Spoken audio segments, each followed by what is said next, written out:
Olá, você está no canal de leituras da Thelma. O livro de hoje chama-se Os Borgias, de Alexandre Dumas. Narração, Thelma Schinkerman. Continuação do capítulo 9.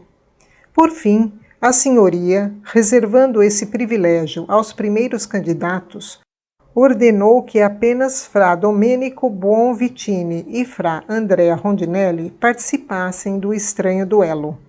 10 cidadãos ficaram encarregados de definir todos os detalhes.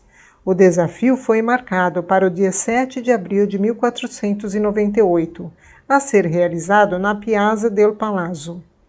Os juízes de campo organizaram os detalhes de forma conscienciosa. Por ordens deles, um andaime com 1,5 metro de altura, 3 de largura e 24 de comprimento foi erguido no local indicado. Sobre eles estavam empilhados feixes de galhos e urzes, sustentados por ripas da madeira mais seca que conseguiram encontrar. No meio havia 2 caminhos estreitos, com 60 centímetros de largura e 20 metros de comprimento, com a entrada desembocando na Loggia dei Lanzi e a saída exatamente do lado oposto. A própria lógia estava dividida em 2 por uma divisória, de modo que cada participante tivesse uma espécie de salinha para se preparar, assim como no teatro todo ator tem o camarim no qual possa se vestir. Neste caso, contudo, a tragédia que estava prestes a acontecer não era uma obra de ficção. Os franciscanos chegaram à praça e entraram no compartimento reservado para eles, sem fazer nenhuma demonstração religiosa. Savonarola, por outro lado, avançou em direção ao seu lugar na procissão, trajando as vestes sacerdotais com que acabara de celebrar a sagrada Eucaristia e segurando em uma das mãos a hóstia consagrada, que todos puderam ver, pois o tabernáculo que a continha era feito de cristal. Fra Domenico de Pescia, o herói do evento, vinha logo atrás, carregando um crucifixo. Todos os monges dominicanos, suas cruzes vermelhas nas mãos, marchavam atrás cantando salmos. E, atrás deles, vinham os cidadãos mais importantes dos partidos, carregando tochas, porque, certos da vitória de sua causa, queriam eles mesmos atear fogo nos feixes. A multidão que enchia a praça era tão grande que transbordava para todas as ruas ao redor. Nas portas e janelas só se viam cabeças aglomeradas. Os terraços estavam apinhados de gente e espectadores curiosos empoleiravam-se no telhado da cúpula e na plataforma do campanário. Porém, quando estavam frente a frente com a aprovação, os franciscanos começaram a levantar muitos questionamentos. Estava claro que o coração de seu campeão havia mudado de ideia. A primeira contestação expressada por eles foi a de que Fra Buonvitini era um feiticeiro e, portanto, carregava consigo algum talismã ou amuleto que o protegeria do fogo. Então, exigiram que ele fosse despido de todas as roupas e vestido com trajes diferentes que seriam inspecionados por testemunhas. Fra Buonvitini não fez objeções, embora a suspeita fosse humilhante. Ele trocou de camisa, túnica e cúculo. Então, quando os franciscanos perceberam que Savonarola estava colocando o tabernáculo em suas mãos, protestaram, dizendo que era profanação expor a hóstia consagrada ao fogo, que isso não estava no acordo e que se Buonvitini não renunciasse a esse auxílio sobrenatural, eles mesmos desistiriam do desafio. Savonarola respondeu que não era nada surpreendente que o campeão da religião que depositava sua fé em Deus carregasse nas mãos aquele mesmo Deus a quem confiara sua salvação. Mas essa resposta não satisfez os franciscanos, que não estavam dispostos a desistir de sua contenda, e Savonarola permaneceu inflexível na defesa de seus direitos. E assim passaram quase 4 horas discutindo, mas ninguém queria ceder, e não houve nenhuma mudança de posicionamento. Enquanto isso, o povo, amontoado desde o raiar do dia nas ruas, nos terraços e nos telhados, sofrendo de fome e de sede, começou a ficar impaciente. A impaciência logo deu lugar a uma série de murmúrios, tão altos que chegavam até os ouvidos dos campeões. Os seguidores de Savonarola, certos de um milagre graças à fé que depositavam nele, rogaram-lhe que cedesse a todas as reivindicações. Savonarola respondeu que, se fosse ele próprio a participar do desafio, teria sido menos inexorável. Contudo, como era outro homem que incorria no perigo, as precauções nunca seriam demais. Mais 2 horas se passaram enquanto seus seguidores continuavam a combater suas recusas em vão. Por fim, à medida que a noite caía, o povo ficava cada vez mais impaciente e os seus murmúrios assumiam um tom ameaçador. Buonvitine declarou que estava pronto para atravessar o fogo segurando apenas um crucifixo na mão. Ninguém poderia recusar essa proposta, e Fra Rondinelli foi obrigado a aceitá-la. Foi anunciado ao povo que os campeões haviam chegado a um acordo e que, portanto, o desafio estava prestes a começar. As pessoas se acalmaram diante dessa notícia, na esperança de finalmente serem recompensadas por sua longa espera. Naquele exato momento, contudo, uma tempestade, que há muito ameaçava Florença, irrompeu com tal fúria que os feixes nos quais tinham acabado de atear fogo foram apagados pela chuva e seria impossível reacendê-los. As pessoas começaram a suspeitar que haviam sido enganadas e seu entusiasmo se transformou em escárnio. Como não sabiam de que lado haviam surgido os empecilhos que tinham atrasado o desafio, atribuíram a culpa a ambos os campeões, sem nenhuma distinção entre eles. A senhoria, prevendo o tumulto iminente, ordenou que a multidão fosse embora. Mas o povo não obedeceu e permaneceu na praça, aguardando, apesar da chuva que ainda caía torrencialmente, a saída dos 2 campeões. Rondinelli foi levado de volta em meio a vaias e gritarias, e perseguido com saraivadas de pedras. Savonarola, graças às suas vestes sagradas e à hóstia que ainda tinha em mãos, passou com bastante tranquilidade entre a multidão, um milagre tão notável quanto se tivesse passado ileso pelo fogo. Mas foi apenas a sagrada majestade da hóstia que o protegeu naquele momento, pois a partir de então ele passou a ser considerado um falso profeta. A multidão permitiu que Savonarola voltasse ao seu convento, mas o fizeram com muita relutância, exaltada como estava pelo partido Arrabbiati, que sempre havia acusado Savonarola de mentiroso e hipócrita. Na manhã seguinte, domingo de Ramos, quando ele subiu ao púlpito para explicar sua conduta, não conseguiu, entre os insultos, vaias e zombarias, obter um momento de silêncio.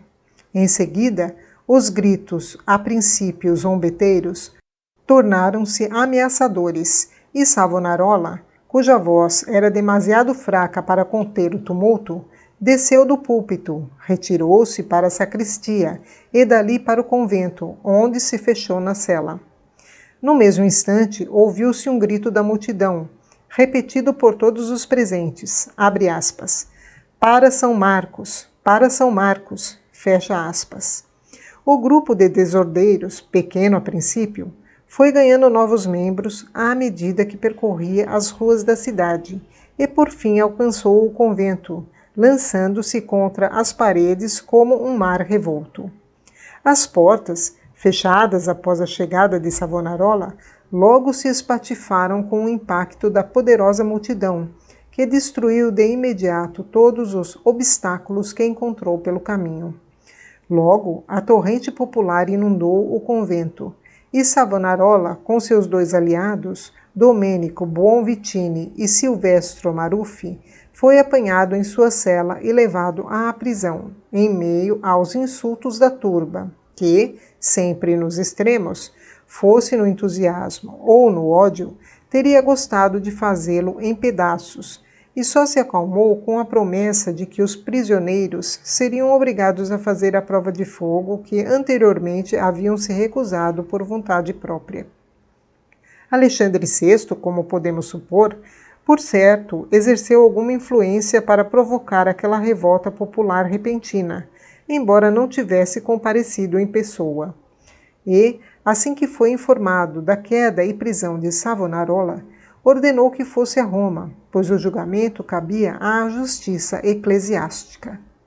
No entanto, apesar da concessão de indulgências com a qual o pedido do Papa foi acompanhado, a senhoria insistiu que o julgamento de Savonarola deveria ocorrer em Florença e, para não afastar completamente o acusado da autoridade pontifícia, pediu ao Papa que enviasse 2 juízes eclesiásticos ao tribunal florentino. Alexandre VI, percebendo que não receberia uma proposta melhor da Magnífica República, mandou como juízes Gioacchino Turiano de Veneza, general dos dominicanos, e Francesco Ramolini, doutor em direito. Eles praticamente levaram a sentença pronta, declarando que Savonarola e seus cúmplices eram hereges, cismáticos, perseguidores da Igreja e manipuladores do povo. A firmeza demonstrada pelos florentinos em reivindicar seus direitos de jurisdição nada mais era do que um espetáculo vazio, feito apenas para salvar as aparências. O tribunal era composto por 8 membros, todos opositores fervorosos de Savonarola, cujo julgamento começou com tortura. Savonarola, de constituição frágil, temperamento nervoso e irritadiço, não conseguiu resistir à tortura. Dominado pela dor, quando, levantado do chão pelos pulsos, o carrasco o deixou cair a uma distância de 60 centímetros do chão, confessou para ter um pouco de descanso que suas profecias não passavam de conjecturas. Assim que foi levado de volta à prisão, contudo, ele retirou a confissão, dizendo que a fraqueza de seus órgãos e sua baixa resistência haviam arrancado aquela mentira dele. Declarou então que a verdade era outra. O Senhor havia aparecido a ele várias vezes durante os êxtases e revelado as coisas que ele havia dito. Essa declaração levou a uma nova leva de torturas, durante as quais Savonarola sucumbiu mais uma vez à dor terrível e voltou atrás novamente.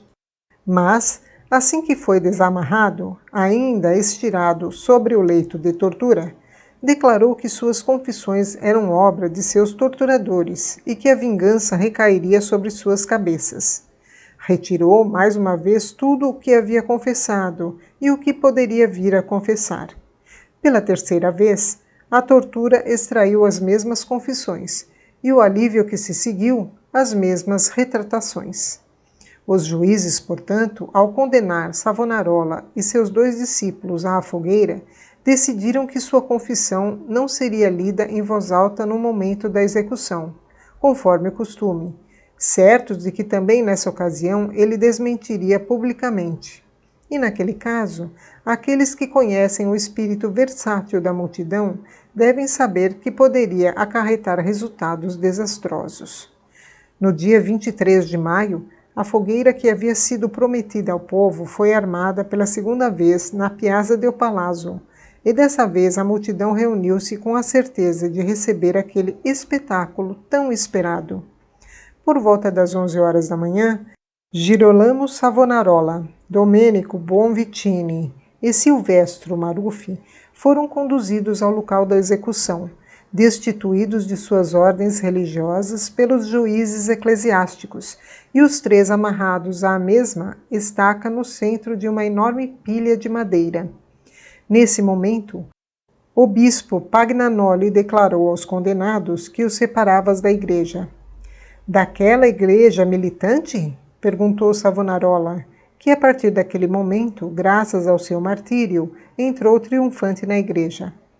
Isso foi tudo o que os condenados puderam proferir, pois um dos arrabbiati, inimigo pessoal de Savonarola, rompeu a fila de guardas ao redor do cadafalso, arrebatou a tocha das mãos do carrasco e ateou ele mesmo o fogo nos 4 cantos da fogueira. Assim que viram a fumaça subindo, Savonarola e seus discípulos começaram a entoar um salmo, e enquanto as chamas já os envolviam por todos os lados, como um véu fulgurante, sua canção religiosa ainda era ouvida, elevando-se até os portões do céu. Assim, o Papa Alexandre VI se viu livre daquele que talvez tenha sido seu inimigo mais formidável, e a vingança pontifícia continuou a perseguir os condenados, mesmo depois de sua morte.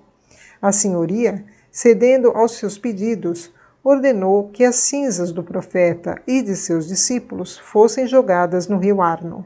Porém, alguns ossos parcialmente chamuscados foram recolhidos pelos mesmos soldados que haviam impedido as pessoas de se aproximarem da fogueira. Essas relíquias sagradas, enegrecidas pelas chamas, ainda são expostas aos fiéis que, mesmo que não considerem Savonarola um profeta, certamente o reverenciam como um mártir.